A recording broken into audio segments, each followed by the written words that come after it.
the other thing. Like, if you enjoy doing it, like Yeah. I would enjoy doing this just as much if it wasn't being recorded as a podcast. Yeah. If you enjoy doing it, it's not work. That whole Yeah. cliche. But then I think the thing that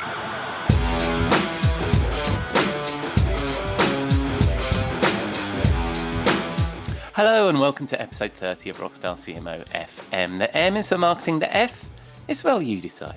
As you're probably asking yourself, does the world need another effing marketing podcast?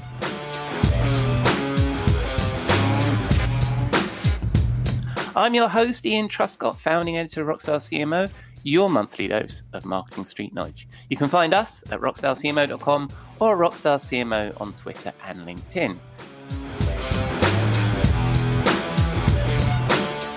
This episode is recorded on Friday, the 2nd of October. I hope you've had a good week. This week, I got some nice feedback on this podcast. I really appreciate the messages, feedback, and I'm glad you're here. I hope you're staying as safe, well, and as sane as you feel you need to be. This week, I'm going to follow the same set list as last week. While I would encourage you to check out all the good stuff on rockstarcmo.com, I'm going to share something that is not on our website, but has been rattling around in my head for most of this week. In the interview section, I chat to Eric Fulwiler, former EMEA head of Vanna Media and now COO of the consultancy 11FS, and then retired to the virtual Rockstar CMO bar with my friend and content marketing guru, Robert Rose.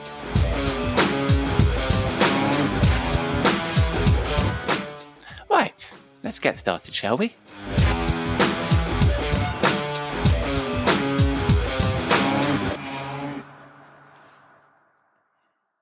As regular listeners know, I usually flick through the virtual page of rockstarcmo.com and share something from there.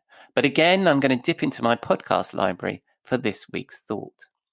I'm pretty sure that if you've stumbled across this little podcast, you will already be familiar with Joe Pulizzi, founder of the Content Marketing Institute, author, speaker, and all-round content marketing legend. I've mentioned him a few times, and Robert and I referred to him a couple of episodes ago while chatting in the virtual bar, as they present a podcast together called This Old Marketing. Joe has a podcast on his own called Content Inc., which is also the name of one of his books. And every week he shares in 10 minutes or less his thoughts on marketing. I think he took a break for a couple of years, but he kicked it off again in March as we started lockdown. In the most recent episode, he talks about an old boss who apparently replied to just about everything that was shared with him that was intangible with "hope is not a strategy." As Joe shares, if a sales guy said, "If the market turns around a bit, we'll hit our numbers," his boss replied, "Hope is not a strategy." He also shares a whole bunch of less obvious examples and how it sharpened up his own planning and how he prepared for conversations with this particular boss. I know, right? It's not exactly got the hustle swagger of Gary Vee. It's something you've probably heard said a million times before. And you've heard it so much, you don't really think about it. But it got me thinking. There is, of course, a positive side of hope, of being optimistic. From what little I understand of American football, and I have to be careful now because I don't really know Joe, so I could be crossing a line here. As a Cleveland Browns fan, Joe must lean heavily on hope and an optimism for his team. While it's good to be optimistic, perhaps as I've been running my own business for close to 2 years, and is often said we live in unprecedented, uncertain times, Joe got me thinking, and I thought I'd share that here. How we navigate through this cannot be based on hope. We need to plan based on what we know and what we can do about it. Professionally, we need to focus on what we do as marketers, that we focus on retention and growth. And as citizens, we take the action that sees us through this. There's actually a good article in the latest issue of Rockstar CMO that talks about how, as marketers, we need to double down by Ahmed Hassan, who I've talked to on this show before. It's called "Don't Stop the Music, Change the Tune." But back to Joe. If you don't know it already, and I'm sure you do, you should seek out his podcast. It's called Content Inc., and I'll include a link to it in the show notes.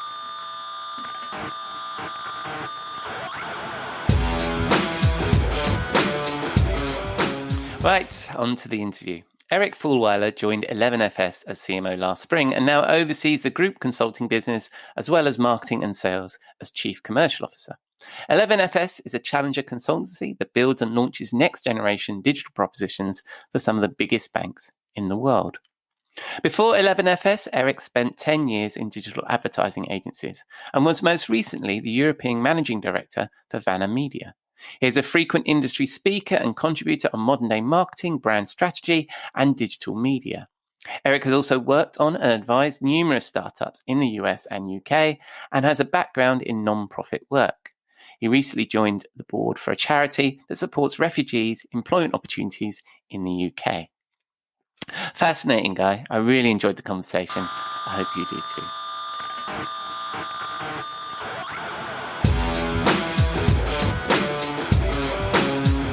Hi, Eric. Thanks for joining me on Rockstar CMO FM. How are you? I am good. Thank you so much for having me. No, you're very welcome. And obviously, before I hit record and in the show, I would have introduced the listeners to a little bit about your bio, but you tell us about yourself in your own words. Yeah, sure. I guess maybe start at the beginning. So I'm American. I'm from Boston in the US. I've been over here in London for almost 5 years now. And I guess you could say like I kind of fell into marketing, or like it chose me instead of I chose it, or it chose me at the beginning and then I chose to stick with it. But a lot of people don't know this about me. I actually started in the music world. So I went to university to be a professional musician up in Montreal, Canada. So completely, a different spectrum. And I decided after a few years of doing that, I didn't want to try to be a professional musician, and wanted to. I was really focused on the nonprofit kind of world and trying to have a positive impact. And so I went and spent a year working for the Clinton Foundation in Latin America on HIV/AIDS initiatives. And it was only after that, I was based in New York. I was looking to kind of get into business and private sector, and ended up sitting down with the CEO of Forbes.com, who at that point, this was 2008 maybe, was like, hey, we need somebody to figure out this social media thing. Yeah. And, I was young and therefore, I guess, knew social media, although my secret was I really didn't. But I spent a year there really just teaching myself like early Web 2.0 community, meetups and blogs and Twitter chats and all that good stuff back then, kind of learning that world. And through that world, I got connected with Gary Vaynerchuk and kind of developed a good relationship and ended up going to work for him when he started VaynerMedia. And so I was one of the first 15 employees there, helped to scale that. And that kind of brought me on this agency track that I was on for almost 10 years, brought me to London to open the London office and EU headquarters for VaynerMedia. And then about a year and a half ago, I jumped over to the fintech world. So I've been at 11FS since then. Started as CMO, and my role expanded about 6 months in to be what is now Chief Commercial Officer. So I still oversee marketing, but also a role in sales and then running our consulting business in a GM capacity. So that's a relatively long backstory for you, but that's me. That's really interesting, because the funny thing is I know with our name Rockstar CMO, so maybe we just attract these people. But musicians, many of the people I talk to started their careers as musicians or promoting bands or being involved with bands. So there's definitely a musical thread going on here at Rockstar. So that's really cool. So you're at 11FS. What do you guys do? So you mentioned you specialize in fintech, really hot space at the moment. What do you guys do at your agency? Yeah, so the best way to understand us, because for those different people, if you're in the world of fintech and financial service, you might have heard of us, but we do a bunch of different things. So people get in touch with us in different ways. But the best way to understand what we do is we are trying to build a modern day machine for building next generation financial services. And so there's 3 areas that we focus on to do that. One is the services side of the business. So that's consulting essentially, but it's executional consulting in the sense that we will come in and actually build a bank or build an insurance proposition for our clients. And then we have our product sector that has a couple products underneath it that are all focused on, providing technology that helps other companies do the same thing, build digital propositions. And then there's also the content arm, which I oversee in part of my CCO capacity. That's all about helping to teach people and help them learn about the world of digital financial services. Right, cool. And where did the name come from? And presumably the FS is financial services, but where's the 11? One more than 10, going above and beyond. To 11. No, I mean, well, technically it can't be that because of, that comes from a very specific movie, which we're definitely not copying. But but it's yeah, I mean, everybody always is like, what's the story, what's the rationale? It's just kind of like, obviously I wasn't there, but it's like 11 is one more than 10, and it just kind of stuck. It's also funny little hack. It's kind of like in the old days when people would put an A in front of their name to be first in the phone book. If you have a number in front of your name, you're usually first in like the conference or event directories. So that's played out pretty well for us. We've been right above Accenture a couple times, which is a nice placement. Oh, that's fantastic.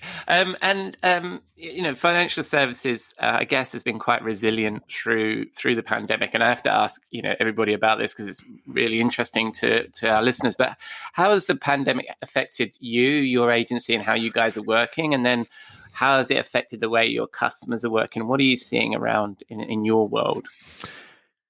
Yeah, I mean, I think we've all kind of run out of adjectives at this point to describe this year, but I think the biggest thing for me is like everything in perspective. You know what I mean? Like, sure, it's been tough on some fronts for us as a business, me working from home with 3 kids and things like that. But like, I've got a job, my family's happy and healthy. The business is actually going to grow this year. So there's a lot of challenges in the world. And I feel like, I feel very grateful for the position that we're in and that I'm in personally. I think more specifically, I think again, we're lucky, like we can do everything that we do remotely. So we didn't skip a beat. And I would say that the company really rallied around the challenge and the opportunity of these last 6 months in terms of the pivot to remote working. And we're I think a lot of companies say this, but it's very different how it plays out on the inside, but we're a very people and culture focused organization. So we did a lot of work at the beginning to understand not just how the technical communication needs to work between teams, but how do you maintain a culture? How do you maybe even build a stronger culture when you're working remotely? And then, I mean, I think the biggest issue for a lot of businesses is just the lack of certainty. So like we had no idea what was going to happen in March and April in the world, much less our industry. But I think we've had to be more conservative because of that. And this is our 4th year of operation. So we were really scaling up to get to that next level. So we got a little bit caught with having some investments ahead of the curve, and then COVID providing that uncertainty and definitely slowing things down in terms of our pipeline and pressure on pricing from clients. And, a lot of financial service institutions, just with what's happened in the economy and how people are spending or not spending money and the demand for those services, have had to slow things down and play a lot more defense. But I would say on the macro level, in the macro cycle, it's probably a good thing for a business in our position, because if we're all about how do you take traditional analog or even like call it V1 digital financial services and make it truly digital, like what is the future of that space? A lot of companies are realizing that COVID has actually accelerated the transition to digital that was probably going to happen in the next 10 years anyway, except now it's happening in the next 2. So they actually need more help and faster to go figure that out. So like I said, we are going to grow this year, but it has been tough, and we have had to kind of cut some costs, and we've had salary sacrifice and had to let some great people go, unfortunately. But with those course corrections, just to ensure, like every startup is doing right now, that we have the runway to kind of get through this period of uncertainty and hopefully get back to growth. Hopefully in the long term, I think the market is actually growing for us. And that's really interesting. And also you read a lot about that, about the acceleration of digital transformation. It's good to hear somebody who's actually on the front line of it, seeing that happening. So has it changed the services and stuff that you provide your clients? Are you seeing a different appetite for this now that people are really pulling you into that conversation? I'm not sure that it's that different. There's some like very small specific differences. Like, for example, we've been talking to a client who wants to launch a banking proposition for students in university on campuses. That's, not as much reality this year. So we're talking, how do you pivot that and how do you adapt it? But overall, again, like I'd go back to what I said, I think it's more of an acceleration of the things that were going to happen anyway, rather than like new or different demands being generated. Right. And you mentioned there about startups and the journey that you've gone on with 11FS. But looking at your background and your on your LinkedIn, you have a lot of experience with startups. And I noticed also that 11FS have been recognized as a top startup on LinkedIn. So congratulations for that. And you've advised a lot of companies, a lot of startups, and you're quite generous on LinkedIn and you share a lot of advice. What advice do you give to marketers specifically inside startups? That's the role that you've had. Where do you think there's a different focus for marketers? What do you think they need to do within startups specifically? Yeah. If you're a marketer and you're considering joining a startup, or you're in a startup, what are the primary things you think a marketer needs to focus on? So, obviously it depends on the business and the industry and the team and all that stuff. But I think if I was going to make a general statement that's hopefully helpful for most people out there, I think one of the things that I would pick on is I feel like many times marketing, particularly in the last, I feel like we're in a little bit of a trend where marketing has ended up being a little bit more siloed, and you end up doing marketing because you feel like you need to do marketing. Interesting. Let me see. I'm not really explaining this well. Let me come at it from the different angle. Yeah. I think that marketing needs to be much more oriented and more integrated with the core business functions. Yeah. Because to me, the role of marketing is to drive growth of the organization. Absolutely. And so you need to be working backwards from, what are the plans for the business? What are the competitive advantages? How is product development happening? How are the sales teams structured and going to market? And I think that marketing in many organizations ends up being a little bit too siloed, where it's like, okay, we've got our marketing plan and we're going to execute our marketing plan, but marketing is not an end in itself. It is a means to an end, right? So for us, and I think this could apply to any business, but I think sometimes in mid or later stage startups, maybe they've had more of a product or technical founding team, and they go bring on a more senior marketer, and they come in and try to just execute a marketing plan. You need to work backwards from the business, and you need to be, one of the things that I think that I don't know if it makes me different, but that I really hold on to as a marketer is I think I'm much more of a general manager operator who just happens to have some experience in marketing than I am kind of like a marketer. It's part of why I left the ad agency world is, I loved what I did, but I didn't really care that much about the ads. What I cared about was is it driving growth of the business? How do we work with these client and agency and teams to deliver the best output, and what's actually happening to the bottom line.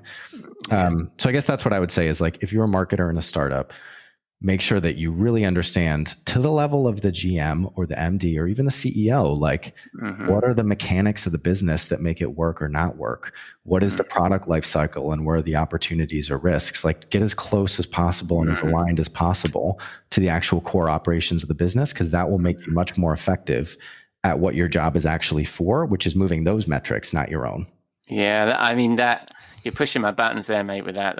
I love that. And I also agree with you. I think it applies to anybody. I mean, in my day job, my consulting job, I always refer to the job of marketers is to create awareness, revenue, and trust.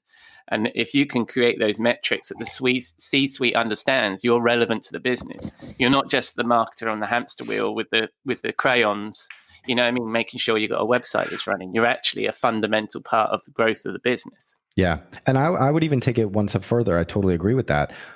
But brand, revenue, and trust are a means to an end of realizing the vision of the company. Yeah, you know what I mean? Yeah. So Absolutely. we're totally saying the same thing. But I think that's so important, particularly in a startup. Yeah. Because I think it's easier to have an impact because you're usually smaller scale and you don't have those silos built already, so you can do it right from the beginning. Yeah. But I put something out recently that got a good response from people, which was if you are a marketer starting out now who wants to be in a CMO role in 20 years, I would not recommend that you only do marketing. Go get experience as a product manager, go get experience as a salesperson, go learn from the inside out those other areas of the business, because if you have that perspective, you're going to be so much better at integrating with them when you are at that most senior position. And I think that's what businesses are going to be looking for in the future, but the smart businesses are looking for that now. That also really good advice. Thank you very much. I'm aware that you also run your own podcast as well, and so we are fellow podcasters. And I was listening to that just this morning. Tell us about that and how you're enjoying being a podcast host. Yeah, I mean, it's like the reason it came up is I was like, I just want to go talk to smart people, and like, I would do it anyway, even if why not just press record, and then maybe there's some people out there that will find it interesting too. But like, yeah, I mean, I'm so lucky being at 11FS. We have a fantastic media team, and it's it's part of marketing, but it's like a mini media company about financial services. So we have audio engineers, videographers, event producers. It's now all digital. So I was like, hey, if I can get some interesting kind of senior marketers in the industry to come talk to me, can you record it and put it out there? And so, that's the FinTech Marketing Podcast. We've only done one season, but I'd love to do another one. And it's just great. It's just like this. It's just like a conversation. Because I really believe that, like, I don't know. I think this type of thing is like, if you just produce good content, it'll find an audience. You know what I mean? I think oftentimes people maybe overthink, what's the topic of the podcast, or it's like, just get good people on and have good conversations, and like, it'll find an audience if it's good. Yeah. I also think people get a bit obsessed with trying to create a large audience, and then they get discouraged when they don't. Whereas you can just have a bunch of people that are interested in this. It's not that hard to produce these things, is it? And just create a great community around something. That's what I'm finding anyway. And so I think that's fun. And that's the other thing. Like, if you enjoy doing it, like, I would enjoy doing this, like, just as much if it wasn't being recorded as a podcast. If you enjoy doing it, it's not work, that whole cliche. But then I think the thing that people miss the most when it comes to whether it's building their own brand or building their business brand in their role, is like, you got to have patience if you want to play the content game right. So, just eventually it'll get there, but you definitely need to build it, like, piece by piece, day by day, year by year. Yeah. Are you a big podcast listener yourself? I am. I do a lot of audiobooks. Yeah. So I kind of go back and forth of, like, I'll work through a bunch of audiobooks once I've built up a list, and then I'll go back and catch up on podcasts. But I just try to create as much found time. I'm using air quotes for people that aren't watching, but it's like that time when, like, you're not using your brains, but you're doing something else, so you can be listening. So, like, working out or walking or commute, just trying to maximize that as much as possible. Yeah, same here. Podcasts always accompany on my walk, or when I'm cooking, I have it playing in the kitchen and stuff like that. Yeah, absolutely right. Well, this has been a pleasure, Eric. I've got one more question for you. On Rockstar CMO, we have a special feature called the Rockstar CMO Swimming Pool, where we chuck all the bullshit, snake oil, and the stuff we don't really like about the industry that we love. What would you nominate for us to chuck in there? I think what I was talking about earlier definitely counts, like marketing for the sake of marketing. The hamster wheel. I call it the hamster wheel. It's marketing for the sake of marketing. And it's also, I think oftentimes, the people in the industry, we love to kind of like pontificate on what brands are doing well and like what marketing is good or not good. It's like, you don't really know. Like, you can have your opinion on it, but what matters is the business metrics that it's actually driving. And unless you're on the inside of that company, you don't know if it's good or not. It could be by your opinion, the worst piece of creative ever, but it drove tremendous success for the business. So it's like, we're not in the business of marketing. We're in the business of business. So there needs to be more grounding in those conversations, in my opinion. No, I like it. And we can get a bit inside baseball with some of this stuff, can't you? You see a lot of commentary about campaigns and whether something was good or bad. And it's actually just a load of marketers talking about it. The consumer doesn't care about that conversation. Did they buy more product or didn't they? Exactly. No, I like that. So that's really fun. Thank you very much, Eric. And if you mentioned a couple of things there, so where can people find your podcast? Just search for FinTech Marketing Podcast. If you need to put 11FS in there, that's 11FS. But it should pop up on Spotify or Apple Podcasts or wherever you listen to. Yeah, I found it quite easily. You also mentioned about publishing articles. Is that mainly on LinkedIn? Where do you publish that stuff? Yeah, my personal stuff goes out on LinkedIn. Try to put something out every day, so you can just search Eric Fulwiler on LinkedIn. Connect with me there, or my email is eric, ERIC, at 11fs.com. Splendid, an email address as well. So, and do you tweet or anything like that? It's funny. I do. I've had a Twitter account for so long, but I'm finding so little value from it these days. Yeah. And I think part of that is like, I need to cultivate my following, who I follow a little bit to get a better feed. But I've done that. Yeah, I've done that. I've created a check daily list and sort of filter out some of the, because sometimes you want to dip into the stream, and sometimes, you just want to hear from the people you want to hear from, right? So I've started to use lists. I wish LinkedIn had lists. I really like the list function. But I'm sure so people can find you on Twitter. What's your handle on Twitter? At eFulwiler.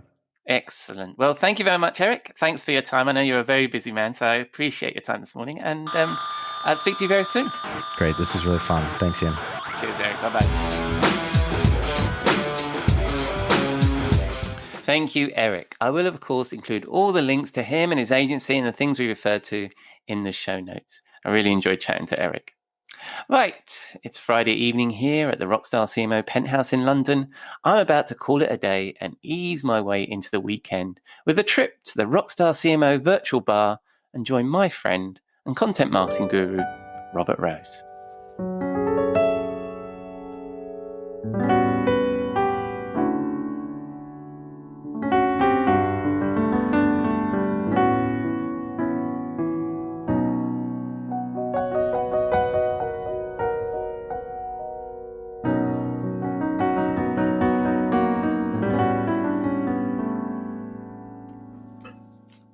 Good evening, Robert. What are you drinking? Oh, hello, my friend. It's, fancy meeting you here in the bar. I know. That's a common occurrence these days. I was one just of these days, my we're way actually going to get to a real bar. Oh, we will. And and then there'll be links to that in the show notes for sure. Yes. Well, we'll get pictures and all those kinds of things as well. So, did I see that you got to London recently? You actually got to get out and actually see real life cities and stuff. I did. I was quite astonished. It was my first time. So when did we go into lockdown? In March. So, and then what is that, mate? 6 months. And I hadn't, and it was very surreal and very nice. I'm a Londoner, so I was born in London. So even though I live outside London near Oxford, and I can't remember a time when I haven't traveled to London, apart from, of course, when I lived in the US. And then I can't remember a time when I didn't get on an airplane. So this last 6 months has been really strange, and so. Yeah. So I got to London. What about yourself? How are you doing? We're still here, mostly staying at home and, getting out to the beach when we can. And, we're now at the place where we want, everybody's going a little stir crazy, I would say. It's nice that we've got some sports on TV and there's a little bit of normalcy around at least eating outside at restaurants and whatnot. But it becomes one of those things where it's such a to-do that you do it rarely, right? Going out, it's like going out to eat. I'm going to put on jeans. I'm going to actually wear shoes. I'm going to, it becomes like such a thing that it becomes like a special occasion when you're, going to go out for lunch and eat on a patio or something. So you're not doing it a lot. And that's, it's frustrating. Yeah. I think I've worn shoes twice in the last 7 months. Exactly. I mean, right. Yeah. I put on a pair of jeans and I was like, these don't fit like they used to. Well, unfortunately, I don't know when we're going to be allowed to meet each other in a real bar, but here in our little virtual bar, what are we drinking this evening? We are drinking now something that this wasn't my name for it. This is a name that it was. I discovered this drink at a bar, actually at a real bar, and it's called the Pink Julep. And it's bourbon, sort of any bourbon, I suppose, would do. Cranberry juice, raspberry, lime, and then, of course, because it's a julep, it's got mint. Nice. And it is just a lovely, lovely drink. And the cranberry juice and everything in the raspberry, which mixes with the bourbon, of course, makes it. Yeah. It gets to a brilliant pink color. Oh, nice. I do like a bourbon, and I know you're a big tequila fan. Regular listeners will be aware of this. But what's your tip for a good bourbon? What do you like? Well, so my American ness will sort of shine through here, but yeah, I am a fan of a good Tennessee bourbon here, and so there is actually a few bourbons that I really, really like, but all of them, are going to sort of emerge from that Kentucky sort of Appalachia area. So yeah, it's there's a ironically named Four Roses a bourbon that I just absolutely adore. Yeah, nice. Well, having professed that I do like bourbon, I'm going to have a look and see what I have in my desktop bar this evening, and I have Hendrick's Gin. Splendid. There it is. So, that's as close to bourbon as not. It's like yeah. It's alcoholic, I think. So I'll just pour a slug it does have back alcohol. In there. Yeah. It is distilled. So yeah. It's only served to people here over 18. So it's got a lot in common with bourbon. Did you put ice in that? There was ice in this drink. Yes, absolutely. Splendid. And what did you mix it with? Bitters? That you've got you've got cranberry. No bitters. It's just a simple cranberry juice and a little lime and some mint. Yeah. Yeah, I think because I reached for the bourbon, the bitters just came naturally because I'm thinking of an old fashioned. So yes. So let's see what I've got. If I've got any of those things, cranberry juice. I have tonic. So let me just stick a little slug. That will supplant your need for cranberry juice, I'm guessing. Probably. I think cranberry juice has got some medicinal qualities, much the same as tonic, I think. So let's have a taste of this. Oh, that's very nice, Robert. Very nice. I could drink these every week. What did you call it again? That was called the Pink Julep. Pink Julep. Very nice. And I can imagine us... it was actually a drink introduced to me in a bar in New York. So Nice. We've actually drank in a bar in New York together. I think it's one of the... So that's... That's a good memory. A long time ago we drank in a bar in New York together, yeah. Yeah, I think we were drinking Vespers or some sort of martini, I think. I'm sure. I remember. Yeah. That would not surprise me. Yes, I don't think I could see properly after a while. Yeah.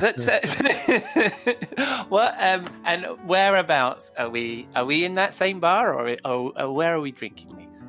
No, where and this is normally the time of year that I would be headed there. Have you ever been to Seoul, Korea?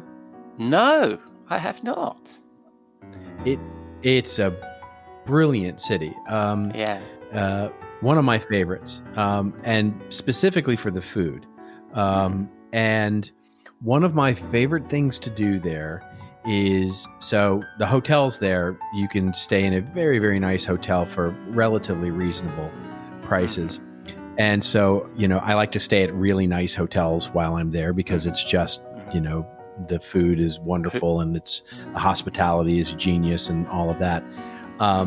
And so we would sit in this hotel bar, which would be gorgeous.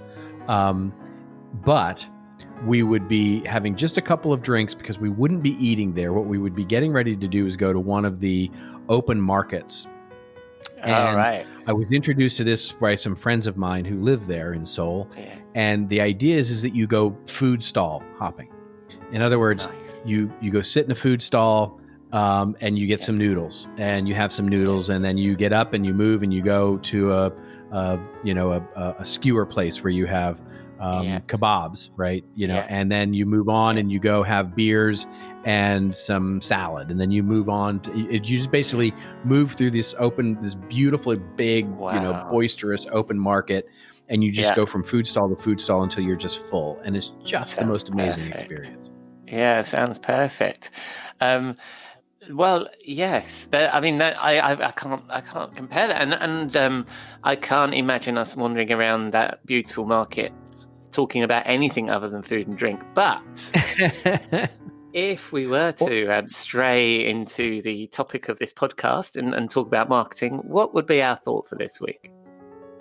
Well, I think it all comes down to an interesting thing where I've been spending a lot of time this year thinking about and talking about, which is this idea of trust. Here's something interesting that what got me onto this topic was, so you ever get a text message and the text message comes from somebody but maybe not, like, your wife or somebody like that. And the text message comes across and it says, would you do me a favor? And then, like ... right? And then you're waiting, right? Yes. And there's no dots, there's no blinking dots. You're just waiting. It's getting this weird, awkward sort of pause because they're waiting for you to say, yes, of course I'll do you a favor. And what you're waiting for is what? Yeah. You want to know what the favor is before you say yes to it. Yeah. Now there are people, of course. Do that. Yeah. There are people that you'll immediately say yes to, right? Your wife being one of them, right? In other words, I don't know about you, but there's, I can be here in my office and if my name is said in a certain tone, I know the answer is yes, whatever it is, I'm going to do it. Those requests don't usually start with, would you do me a favor? I must be honest. Yeah. No, it's just your name. Right? It's just your name in a certain tone is like, you're getting up and you're going to go do whatever it is that was being asked. Right? There's no question. To hell with this podcast. But then the idea is that, but there are people who you don't have that sort of tacit agreement with, right? And so it got me thinking about gated content and especially in B2B, the way that we treat the relationship with visitors to our content. And one of the things that I've been doing recently is asking marketers, on that landing page for that white paper or for that article or for that ROI calculator or that case study or whatever it is you're asking for data, instead of the clever headline of the white paper and the clever sort of abstract that you're using to tease out what they're going to get in exchange for that data, I say, I want you to replace that. I want you to just read it. And instead of saying, download this white paper, I want you to say, do me a favor. Would you do me a favor? Yeah. And does it change anything? And by the way, or if you were to replace the abstract, that clever abstract you wrote, with the following, right? So if you said something like, would you do me a favor? And the abstract said, you're going to give us some data, and then we're going to deliver this thought leadership paper to you. And it more or less talks about why our approach to this business challenge is the good one. And then following that registration, you're going to get at least 3 phone calls from 3 different sales guys who are going to want to congratulate you on your downloading of the white paper. And they're also going to ask about your current status and your pain points and your buying journey. And if you respond to any of that, you're going to get pestered by phone for the validation of your purchase power authority. And if there are others on your team that we should be speaking with, by the way, if you unsubscribe, like physically, to any of this, your email will become invalid, but you're still going to continue to get our sales newsletter from time to time, which is going to continue to tease you about other products that you should actually buy. Or you could just buy our product and stop the whole process immediately. So the ultimate unsubscribe. Right. And so, but it's ridiculous, right? But think about it for a second. Think that's like the pinnacle of us saying, yes, we'll do the favor, right? That's the pinnacle of hearing our name in that particular tone. Because if anybody actually filled that form out after reading that, think about how qualified that lead is. Right? Yeah. And so, but also, but that's establishing trust up front, right? So how can we sort of slide back from that extreme into, establishing trust up front and giving value away before we ask for value? And that's what I think about when I think about, gating content and why we gate content. It's really just an ultimate question of, why are you gating it? What is it you're expecting, right? What kind of favor are you expecting them to do for you? Yeah, I love that. And what I love about it as well is that if you did it well, it may actually go some way to building trust, because it might be that somebody doesn't want to fill in the form because they don't know what's going to happen next, and they assume the worst, and they assume that 3 inside salespeople are going to not be able to pronounce their name properly, understand what their company does when they try and flog them with something, and then they're going to get email for the rest of their lives. But actually, if you're a decent human being, it might be that you can express something that you'll really do. How it's really going to go. I wonder if there's that opportunity there with that. Yeah, that's the idea, right? Is that you have two levers that you can pull. Yeah. Which is, you can be more honest about what's really going to happen, or you can change what's going to happen. And you know what I mean? And so that the interesting thing is that we often can't change what's going to happen because the way that, it's beyond our pay grade to say, well, no, I mean, if they fill out this form, it's going to sales, right? It is considered an MQL, and it's going to, which always fascinates me, the fact that we put a gated white paper up and that qualifies as an MQL. Really? Does it? Yeah. No. It gets me off on a rant about MQLs and SQLs and why that's bullshit anyway. But the real thing is, what is it that's going to happen? And if you can change that, right? Instead of saying, hey, listen, you're gonna get pestered by sales guys. If we can change it to say, no, what you're signing up for here is more wonderful education and thought leadership. Or no, what you're signing up for here is for a sales guy to call you and talk to you about your problem. Yeah. What you're doing is you're trusting first, right? You're saying, I'm telling you what's going to happen. Here's the favor I want from you. And if you're game for that, then let's talk. Mm-hmm. Yeah.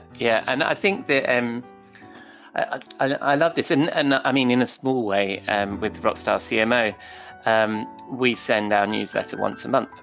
And it's a month, we'll send it once a month. And I remember in the early days working with a marketer that was helping me on it, and she was saying, right, we should send something now to the people that have opened it, and then send something next week to I'm like, you don't understand. My promise is that we send something once a month. I don't want to send anything to anybody apart from this once a month. And that might be bad newsletter practice, and I'm sure that people have got an opinion on this. But because I made that commitment, I wasn't going to change that. So I don't know if that's good or not. No. It's exactly right. It's I get this question a lot about pop-ups, right? Yeah. Which is, should we do pop-ups on our website, that ask you to subscribe to a newsletter or do those kinds of things? And the way I answer that is, I would never do pop-ups, and they absolutely work. Yeah. I mean, and that's true. I mean, they absolutely increase your conversion rate. And I would never do, I don't want to do them. I would never do them, because when I see the increased conversion rate, what I see is people who are mildly interested and they want to make the pop-up go away. So they subscribe, without even thinking. It's an impulse buy. And I don't want impulse buys to my newsletter. I want them to want it and think about it and almost have to go find where to subscribe. Because then what I know is that I'm getting good emotional data, right? I'm getting good. I'm getting people who want to hear from me, not just to make things go away, but they've gone out of their way to say what I'm delivering is valuable to them, and they're going to find where they can get more. Yeah, I had an experience of this my last CMO gig where we paid a significant amount of money to relicense. I think it was a Gartner report or a Forrester report, like you do when you're in B2B marketing. As one does. As one does, yes. And then you get a lot of garbage come through, a lot of Gmail addresses and everything like this. And I was going through that process a few years ago where I was thinking, I don't want to gate things anymore. And trying to change the mindset that we've paid a lot of money for this, but you're going to ungate it. And I'm like, absolutely. Because we're getting people that are coming on the site that are interested in the Gartner report. They're not interested in us, right? So if we're going to make something available that's of high value, if we want as many people that can read this as possible. Yeah, exactly. And why do I need their Gmail address? I might as well not bother. So, or a fake Gmail address, probably what it really is. Sure. Yeah. So why not? So why not be more open and be more free about this stuff? Because, like you say, if people are genuinely engaged with you, they will engage with you. That's right. But it takes. I often ask. With that exact example, it's like, what if we put the call to action to subscribe to more of this on the last page of the paper? Because anybody who got to the last page theoretically read it, got to the end and went, that was valuable. I want more of that. Now, when they sign up, the intention behind that, the would you do me a favor, is different. Right? It's a different intention. It's a different emotion of why they're signing up. And would you rather have 10,000 people who just did it to get the asset and don't care? Or would you rather have 1,000 people who signed up in the latter, 10% of them signed up in the latter way, but are eager, wanting your stuff, eager to share it, eager to consume it, eager to share it with their boss, all those things that come along with basically going out of their way to get more of what it is you do. Now, having said that, there is a value to gating content too, right? There is, I can make an argument that says, hey, if this Gartner thing is fresh and hot off the press, and we're adding value by adding a white paper to it or adding a perspective to it or whatever this package is we're creating, and it's hot off the press, we're going to ask for your email address because later we want to invite you to a webinar that's going to go through this, and we want you to register for this webinar at the same time you're getting this hot off the presses thing, right? If I can make a logical reason why I need your information, then gating content makes all the sense in the world to me. Do me a favor, give me your information now, because you're going to forget later, and we're going to remind you that there's this wonderful webinar that we want to invite you to. And so, I'm asking for your information up front before you get this thing so that you don't forget, right? And all of that kind of thing. So, but it is that fair exchange of value, isn't it? In that if you're, if they're not interested in you, they're going to give you a rubbish email address anyway. If they are interested in you, they're going to give you their real email address. So it's finding that offer that's worth it to them, that they don't mind that somebody's going to be in touch with them. Well, that's exactly right. I mean, and the worst is when they give you a real email, but they just never respond. And now you've wasted your shot, right? To use the Hamilton line, I mean, I'm not giving away my shot. You basically, they've given you an email, so you're never going to get that again. No. And so you don't get any more intention information from that person. All you've managed to score their email address, but now they're inclined, quite frankly, and incentivized to never give it to you again. And so you don't know. You have zero insight into their mindset. And so they just sit there dormant. And so now the question is, well, okay, we can fix that, right? We can start fixing that by sending those people emails to say, hey, listen, we're going to delete you from our database if you don't respond. Or we can, we're trying to get people to subscribe to this webinar thing and blah, blah, blah. You can nurture them through their content experiences. But ultimately, without doing that, they just sit lying fallow in a marketing database somewhere, never to be touched again. And you have to go find someone else. No, that's that's an interesting point. I don't think enough people think about that, in that in that the moment somebody fills out that form is a shot, is the one shot, and you better make it count.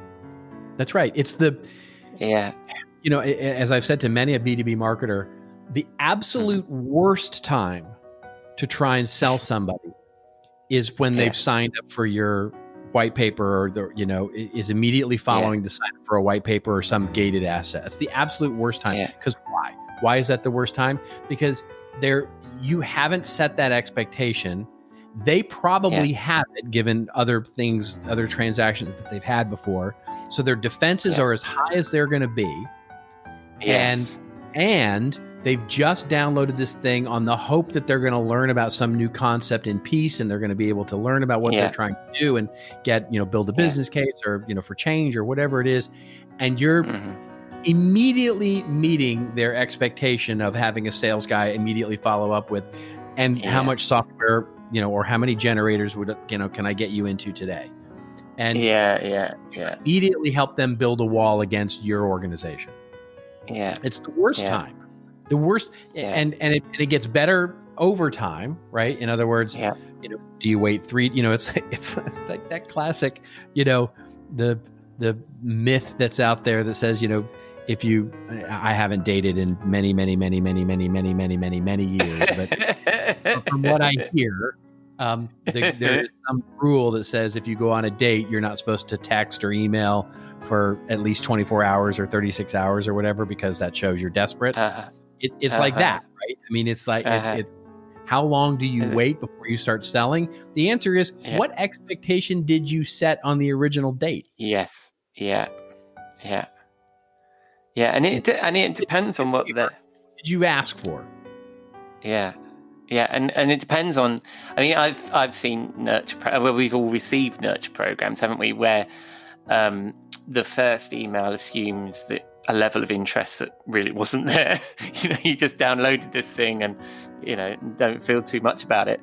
And then the emails then ramp up from there, assuming that they're nurturing something that really isn't there, right? And it's just awful. Yeah, that's exactly right. And then you get the email saying, if you've been taken hostage, I'll pay the ransom, or something equally as that's funny. And it's, oh, please don't do that. Exactly. So that's a good one then this week, because, and I believe we've touched on the topic before, that the old gated community topic, I think we should revisit every 3 or 4 weeks, because I think it's a wonderful one, and I know you get asked a lot about that, but also.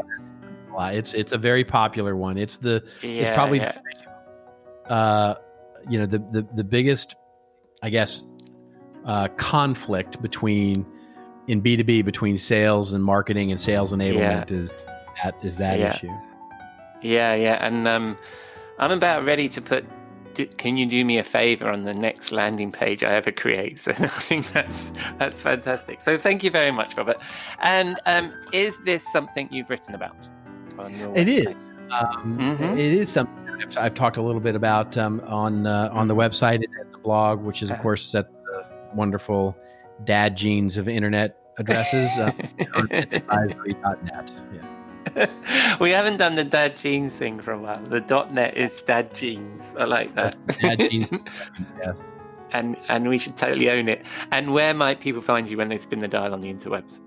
Well, if they're dialing me up on Twitter, it's Robert_Rose, and LinkedIn is as LinkedIn as it gets. Just do a search. Yeah. That sounds splendid. And I'll, of course, include a link to all of your links in the show notes. So thank you very much, Robert. And will I see you in the virtual Rockstar CMO bar again? You always find me here, so I kind of live here now. Well, thanks very much, mate, and I'll see you next week. Cheers. Thank you, Robert. Those conversations are so fun. So that's a wrap on episode 30 of the Rockstar CMO effing marketing podcast. Thanks again to Eric for the conversation, to Robert for the drink, and to Joe Polizzi for his inspiration. But most of all, thank you for dropping a dime into your podcasting jukebox, selecting our track, and jiving along with us. I hope you enjoyed the show. If you liked my guests, please give them a mention, click their links, follow them, and take a look at their work. I really appreciate their time, so please show them some love. So, does the world need another effing marketing podcast? Let me know. I'd love to know what you think. Drop us some feedback, a review, subscribe, share, or just keep listening. I'm glad you're here.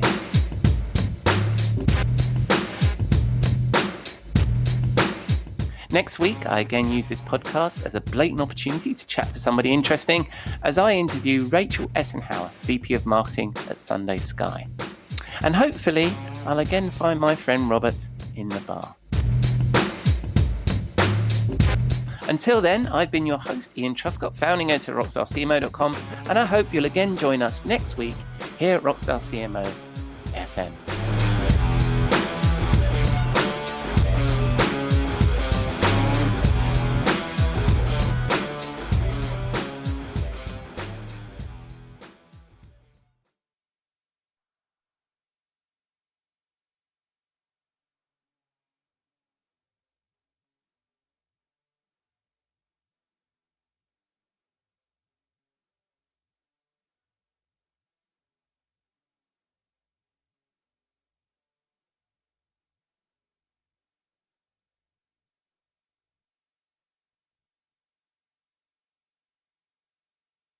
You may know you're listening to this show along the Marketing Podcast Network, but did you know there are other great shows on MPN to help your business? Christy Heiler hosts a fantastic podcast called Own It. Christy, tell us more about the show. Own It is all about celebrating women and non-binary advertising agency owners. We talk about buying out of the boys' club of advertising because less than 1% of ad agencies are owned by women. And where can people subscribe? You can find the podcast at untilyouownit.com. We're also on the Marketing Podcast Network at marketingpodcast.net. And of course, you can subscribe wherever you get your podcasts. You heard her. Go subscribe. This podcast is heard along the Marketing Podcast Network. For more great marketing podcasts, visit marketingpodcasts.net.